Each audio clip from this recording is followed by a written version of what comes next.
آپ اس رسول کا کلمہ پڑھتے ہیں کہ آپ کا لمحہ لمحہ ہمارے رسول دیکھ رہے ہیں، اللہ کے اذن اور عطا سے دیکھ رہے ہیں، وہ ہماری جانوں سے زیادہ قریب ہے۔ بتاؤ جب کوئی محنت کرتا ہے، یہ صرف جلسہ محنت سے سجا، اگر اس جلسے کو خراب کریں گے نا تو جلسہ بنانے والے جو جلسہ جنہوں نے منعقد کیا، امام صاحب ہو یا ان کی کمیٹی ہو، امین القادری بھی اگر جلسہ خراب کرے گا اچھا نہیں لگے گا، بولے گا دوسری بار اس کو مت بلانا، سید ہوگا اپنے گھر کا، ہمارا جلسہ خراب کر گیا۔ میں پوچھتا ہوں جو تمہارے ایک مہینے کی محنت پر چندے کے پیسے کے سجائے ہوئے جلسے کو برباد کرے، تمہارا دل اتنا ٹوٹتا ہے، نہ سید دیکھتے ہو، نہ عالم دیکھتے ہو، نہ خطیب دیکھتے ہو، اس سے تم ناراض ہو جاتے ہو جس رسول نے 23 سال محنت کی ہے۔ رسول اللہ کی محنت اگر ہم محسوس نہ کریں کون محسوس؟ حضور کا خون پیشانی کا نالین میں آیا، جب حضور کو پتھر مارے جاتے تھے، پٹی باندھنے کے لیے زخموں پہ کپڑا بھی نہیں تھا، ام المومنین سیدہ خدیجہ اپنا دوپٹہ پھاڑ کر کے سر پہ اور زخموں پہ باندھ دیا۔ حضور علیہ السلام کے گھر میں کھانا پکتا تھا تو مکے کے گنڈے گندگی اور غلاظت جو پاخانہ کرتے ہیں، گندگی غلاظت اٹھا کر لاتے تھے، حضور کی ہانڈی میں ڈال دیتے تھے۔ غور کیجئے، چلتے تھے تو کانٹے بچھائے جاتے تھے، کانٹے۔ یہ حضور کی 2 بیٹیوں کو طلاق دیا گیا اس لیے کہ حضور دین کا کام نہ کریں۔ 3 سال تک کے گھاٹی میں پورے خاندان کو قید کر دیا گیا۔ رسول اللہ کے گھر کے بچوں نے درخت کی پتیاں چبائی، چمڑے جلا کر کے پیس کر کے اس کا شربت بنا کر کے پیا۔ یہ محنت ہے۔ اب بتاؤ جب تمہاری وجہ سے شادیاں مہنگی ہوگی، کار مانگو گے، جہیز مانگو گے اور بیٹیاں غیروں کے ساتھ بھاگے گی، شادیاں مہنگی ہوگی یا پیٹ کے بچے قتل کیے جائیں گے، اور جب میدان محشر میں تم رسول اللہ کی بارگاہ میں حاضر ہوں گے میلاد منا کر یا جو بھی دعوے کر کے، حضور چہرہ پھیر لیں، حضور چہرہ پھیر لیں، بتاؤ کیا ہوگا؟ آج رسول اللہ کی محنت کا احساس نہیں ہے تمہیں؟ کوئی شراب پی رہا ہے، کوئی نشہ کر رہا ہے، ارے شراب کی بوتل ہاتھ میں آنے سے پہلے تجھے محسوس ہونا چاہیے کہ یہ دین میرے گھر تک کتنی محنتوں سے پہنچا۔ ایسے منافق صفت دیندار مت بنو، زبان پہ جلسوں میں دین اور اندر دنیا۔ جب تم بیٹے کا رشتہ طے کرنے جاتے ہو تو مولانا کیا کہتے ہیں؟ مولانا میری بیوی نہیں مان رہی ہے، وہ جہیز کا مطالبہ کر رہی ہے۔ اتنے فرما بردار ہو بیوی کے، ہر دن تم چلاتے ہو بیوی کو، اور شادی کے موقع پہ تمہیں بیویاں نظر آتی ہیں، بہانے سب مان رہے ہیں۔ اور اگر میری یہ گستاخی معاف ہو تو میں ہندوستان کی زمین پہ یہ ضرور کہہ رہا ہوں کہ صرف دنیا دار لوگ نہیں، دیندار طبقہ بھی اس لعنت میں ملوث ہے۔ کیا جواب دو گی اللہ کو؟ کیا جواب دو گی؟ اگر واقعی میلاد منانا ہے تو انقلاب کا حصہ بنو، اور آج سچے دل سے طے کرو مجھے خوش کرنے کے لیے نہیں، اپنے نبی کو، میلاد والے رسول کو جس کے ذریعے سے میں جنت لینا ہے، ان کو خوش کرنے کے لیے کہ انشاءاللہ اب میں اپنی شادی کروں یا اپنے بچوں کی شادی کروں، جو کنوارے وہ اپنی شادی کے بارے میں، جو اولاد والے وہ اپنی اولاد کے بارے میں یہ حضور سے وعدہ کریں، مجھ سے نہیں، کہ یا رسول اللہ اگر آپ کی امت کی بیٹیاں جہیز کی وجہ سے پیٹ میں قتل ہو رہی ہے یا اوروں کے ساتھ بھاگ رہی ہے، تو جب میں اپنے بیٹے کا نکاح کروں گا تو انشاءاللہ میں یوں کہوں گا کہ بغیر جہیز کے نکاح کروں گا۔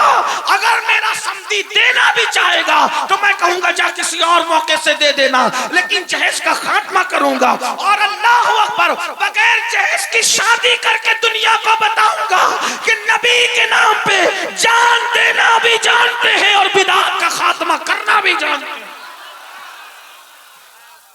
اگر یہ ہو گیا انقلاب آئے گا، تبدیلی آئے گی۔ یاد رکھنا اس دین کو ہمارے گھر تک پہنچانے کے لیے اللہ کے رسول کی بہت محنتیں ہیں، اس محنت کا احساس کرو۔ آج ہم صرف زبان سے میلاد مناتے ہیں، جھنڈے لگاتے ہیں، لیکن حضور کی محنت کا ہمیں احساس۔ بھائیو ایک دن میں 3 بار کپڑے بدلتے ہو، اچھا ہے بدلو، 4 بار بدلو۔ ہماری قادری، ہم تو قادری صوفی لوگ ہیں، ہمارے قادریت بہت تصوف میں بہت انجوائے والی ہے۔ ہمارے غوث پاک کہتے ہیں اچھا کھاؤ، اچھا پہنو، اچھے کام کرو۔ ہمارے گوشت اتنا مہنگا پہنتے تھے کہ بادشاہ کو بھی پہنو 4 بار پہنو، لیکن اتنا ضرور کہتا ہوں 4 بار کپڑے بدلنے کے بعد یہ مت بھولو کہ اسی دین کے لیے صحابہ جو احد میں شہید ہوئے تھے ان کو کفن بھی نصیب نہیں ہوا تھا، بغیر کفن کے دفن ہونے والے صحابہ کی قربانی بھی یاد کر، کتنی عورتوں کا سہاگ اجڑا ہے نا تب ہمارے گھر پہ اسلام پہنچا، کتنے بچے یتیم ہوئے تب ہمارے گھر پہ اسلام پہنچا، کتنی جانیں گئی تب ہمارے گھر پہ اسلام پہنچا۔ اب بتاؤ ہم نے اپنے بچے کو ڈاکٹر بنانا چاہا، انجینئر بنانا چاہا، ٹیچر بنانا چاہا، سب بنایا، بناؤ بالکل بناؤ، کیا آپ نے اپنے بچے کو مسلمان بھی بنایا؟ بتاؤ، ٹیوشن کے لیے جگاتے ہو، اسکول جانے کے لیے صبح 5 بجے جگاتے ہو، کبھی اپنے بچوں کو نماز کے لیے بھی جگایا؟ بہت معذرت کے ساتھ، جو رسول کہیں کہ نماز میری آنکھوں کی ٹھنڈک ہے، نماز پڑھتے ہو؟ نہیں۔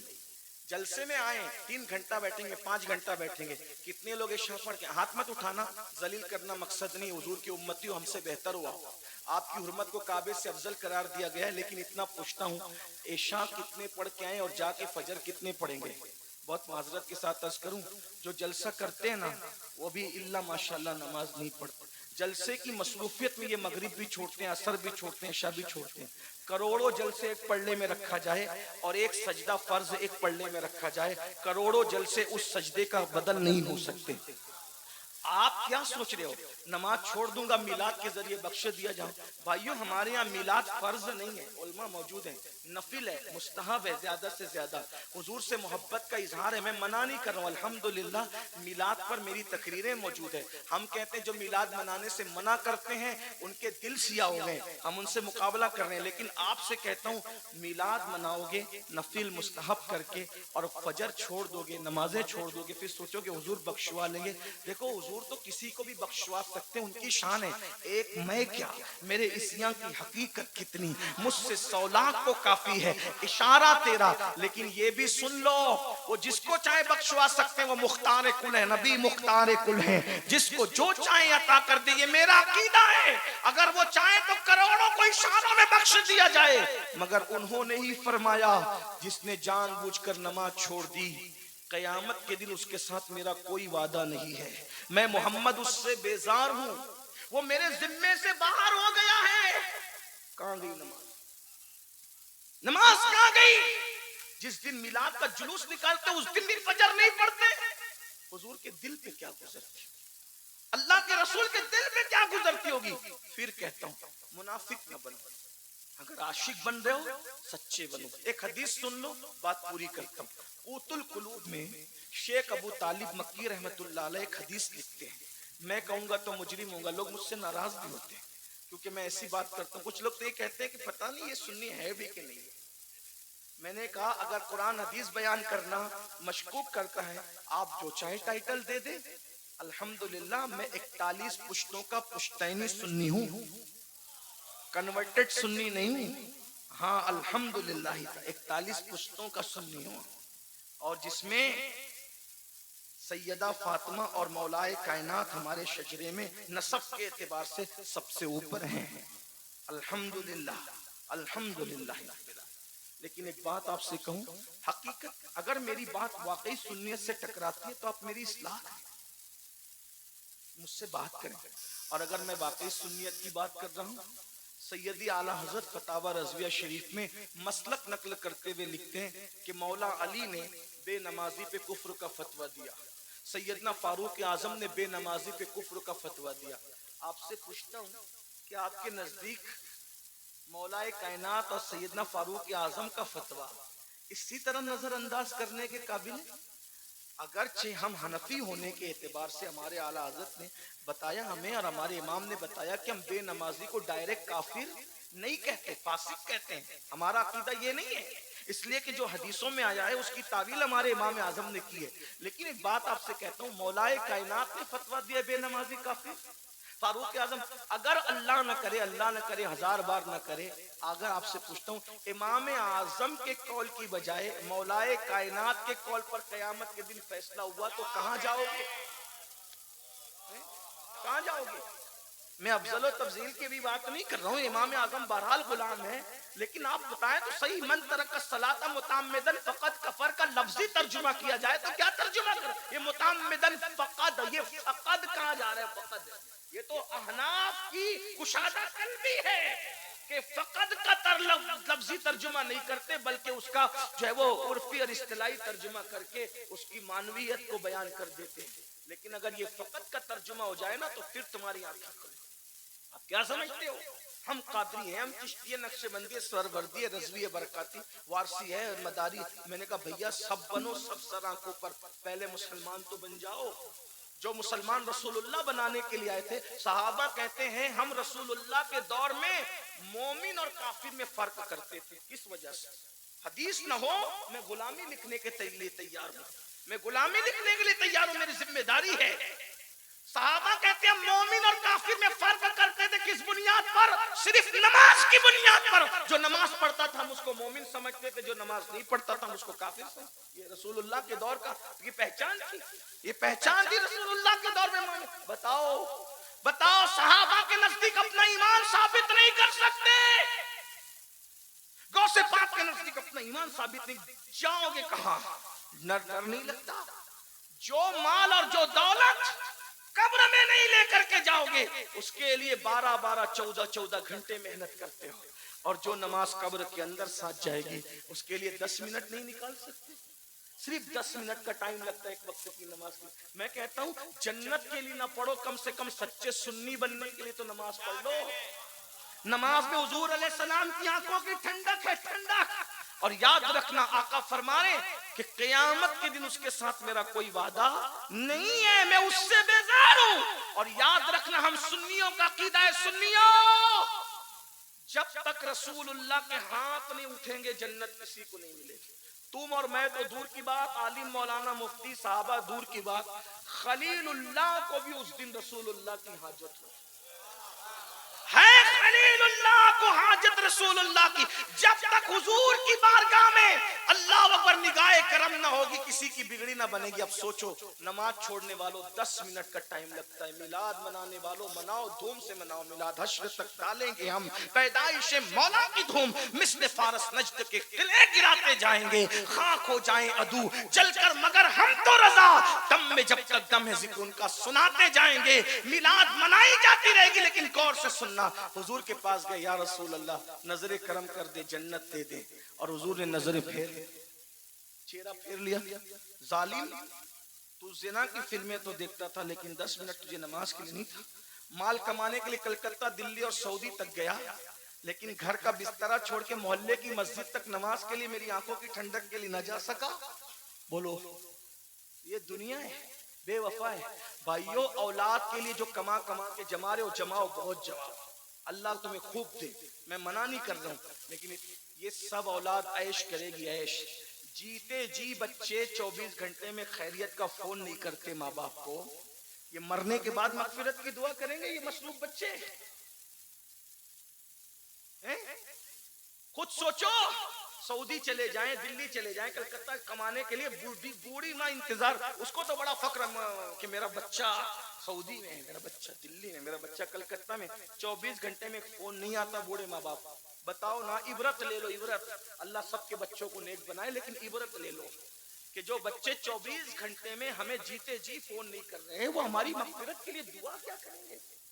جو کچھ کرنا اپنے لیے کر لو، یہی سے کر لو، اپنے ہاتھوں سے کر لو۔ لا تنس نصیبک من الدنیا، دنیا سے اپنے نصیب کا مت بھولو، سوائے کفن کے کچھ نہیں لے جاؤ گے۔ سب یہاں بہویں راج کرے گی، بیٹے راج کرتے رہیں، لیکن آپ کا ہمارا کوئی نہیں ہے۔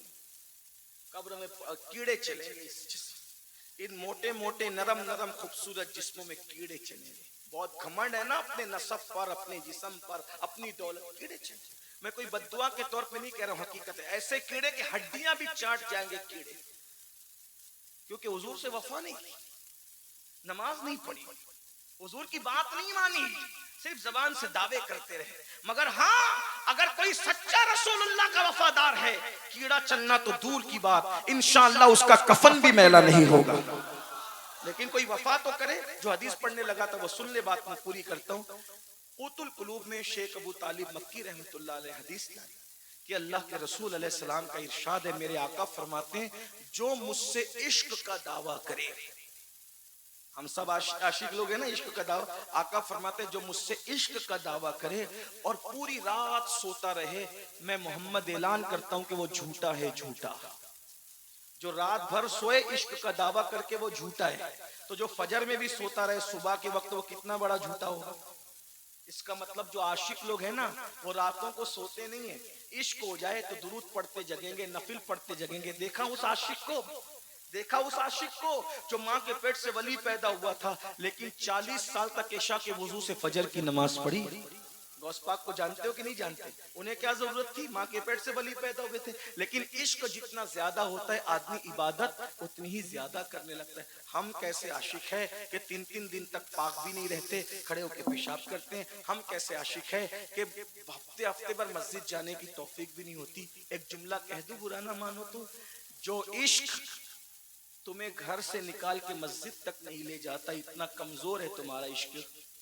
تو جو عشق اتنا کمزور ہو جو گھر سے مسجد تک نہ لے جا سکے، وہ عشق تمہیں کبھی جنت تک نہیں لے جا سکتا۔ عشق تو وہ ہے جس نے حنظلہ کو پہلی رات کی دلہن چھڑوا کر احد کے میدان تک لایا۔ عشق تو وہ ہے جس نے امام حسین کو مدینے کا آرام چھڑوا کر کربلا تک لایا تھا۔ عشق تو وہ ہے جس نے حمزہ کا کو اتنا حوصلہ دیا تھا کہ کلیجہ چبوا کر بھی مسکرا رہے تھے۔ عشق یہ ہے، یہ عشق والے مزے لے رہے ہوں گے اور ہم جیسے جو صرف دعویٰ کر رہے ہیں دعوے میں رہ جائیں گے۔ دعا کرو اللہ میں سچا عاشق بنائے۔ عہد کرو، بولو کرتے ہو عہد؟ آج سے نماز چھوٹے گی؟ بولو آج سے نماز چھوٹے گی نہیں؟ کتنے لوگ اللہ کے رسول کو گواہ بنانے کے لیے ہاتھ اٹھا کر وعدہ کرتے ہیں انشاءاللہ 5 وقت کی پڑھیں گے؟ حضور کے نام پہ بتاؤ کتنے ہاتھ اٹھاتے ہیں؟ ہاں ماشاءاللہ، اٹھا کے رکھے، حضور گواہ ہو جائے۔ ذرا ہم بھی تو دیکھیں، ہم دیکھیں نہ دیکھیں لیکن مدینے کی سرکار دیکھ رہے ہیں، اٹھائیں۔ بولو وعدہ کرتے ہو؟ اے اللہ وعدہ کرنا تیرے محبوب کے نام پہ ان کا کام ہے، اس وعدے کی لاج رکھنا تیرے کرم پر ہے۔ اللہ سب کو نماز۔ دوسرا تھوڑا مشکل وعدہ، کتنے وہ غیر شادی شدہ لڑکے ہیں جو وعدہ کرتے ہیں کہ بغیر جہیز کے شادی کروں گا؟ ہائے ہائے، سبحان، اٹھا کے رکھیں۔ یہ میلاد انقلاب کا نام ہے، لیکن بولو ابا کے کہنے پر تو پھر مجبور نہیں ہو جاؤ گے؟ ماں باپ کی وہی بات ماننا جو شریعت کے مطابق ہو، اور جو شریعت کے خلاف وہ ہاتھ جوڑ کے کہنا کہ آپ کہہ رہے ہیں لے، نبی کہہ رہے مت لے، میں باپ کی نہیں اس وقت رسول پاک کی مانوں گا۔ ان سے لڑنا بھی مت، ان کو جھڑکنا بھی مت، مگر قدم پکڑ کے کہہ دینا کہ آج آپ کی نہیں، آج حضور کی مانیں گے، کیونکہ حضور حضور ہے۔ ارے جب باپ چھوڑ کے قیامت میں بھاگے گا تو اس وقت آمنہ کلال کہے گا نا اللہ ادھر ادھر ادھر ادھر۔ میرے امام کہتے ہیں ماں جب اکلوتے کو چھوڑے آ آ کہہ کے بلاتے یہ ہیں، باپ جہاں بیٹے سے بھاگے لطف وہاں فرماتے یہ ہیں، بندے کو مرکز میں تھپک کر میٹھی نیند سلاتے یہ ہیں، ٹھنڈا ٹھنڈا پینا میٹھا میٹھا، ٹھنڈا ٹھنڈا میٹھا میٹھا پیتے ہمیں پلاتے یہ ہیں، قصر دنا تک کس کی رسائی جاتے یہ ہیں، آتے یہ جاتے یہ ہیں، آتے یہ، قید و رضا سے خوش ہو خوش رہے، مزدہ رضا کا سناتے یہ ہیں۔ ابھی جوانوں نے ہاتھ اٹھائے، ذرا اٹھائے تو ایک بار۔ ہائے بھولیں گے تو نہیں؟ جو غیر شادی شدہ ممبر پر ہے ذرا ان کی بھی ذمہ داری ہے، ان میں سے کون وعدہ کرتا ہے؟ ذرا اٹھائیں۔